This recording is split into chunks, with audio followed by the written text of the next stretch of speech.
Hi, Soul. Sorry to hear you're not doing well, but thank you for giving me a chance to reply and comment on this question around insomnia and anhedonia. And this is the way I see it. Every version of this inner struggle we have really comes from the same place. It comes from our mind being in a threatened state. Our mind has identified something as a threat, a danger, something unacceptable, and it's trying to keep us safe.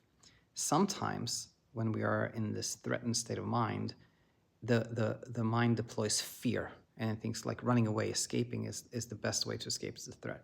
Other times, it thinks that not doing anything is the best way to escape a threat. Just like passivity, like almost like playing dead, sadness, lack of effort is the best way to approach a threat.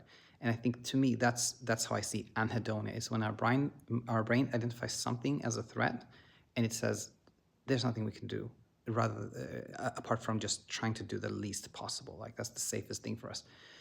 And insomnia comes from the same place. Insomnia also comes from the brain identifying something as a threat, specifically not sleeping and thinking we have to fix this, we have to get away from this, right? So whether it is anhedonia, insomnia, depression, panic attacks, phobias, OCD, PTSD, they all come from this place of like the threatened state of our mind, which then leads to the question of like, how do we leave this state? How do we leave the threatened state of the mind?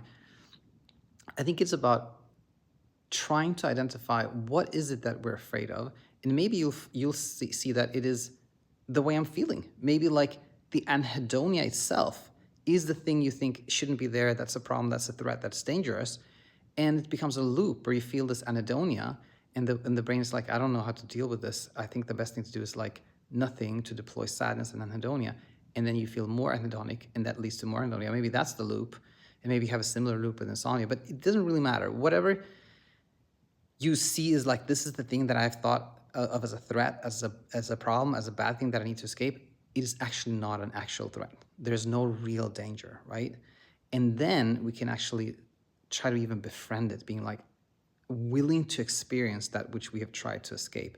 And then the brain truly learns that there is no danger, there is no threat. And then the threatened state of the mind fades away and all our struggles with it. So that's how I look at it.